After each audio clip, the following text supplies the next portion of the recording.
Assalamualaikum warahmatullahi wabarakatuh. Pemirsa, wilujeng pada pandai sareng simkuring damar Aji Saputra Iwata Sunda. Musim hujan tahun 2015 terus dimimiti di awal Januari oge. Pamarentah Cianjur terus ngawanti-wanti ke wargana sangka salawana waspada tina musim hujan. Bupati Cianjur mere amanat ke wargana anu padumukana di sisi gawir jeung di sisi hawangan. Kudu leuwih hati-hati tina bahaya longsor jeung bahaya banjir. Sabab datangna musibah teu biasa dibade-bade.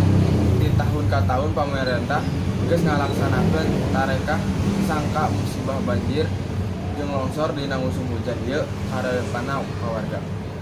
Sakitu wae warta nu tiasa kasanggahkeun wilujeng tepang deui dina warta nu bakal didongkap. Assalamualaikum warahmatullahi wabarakatuh.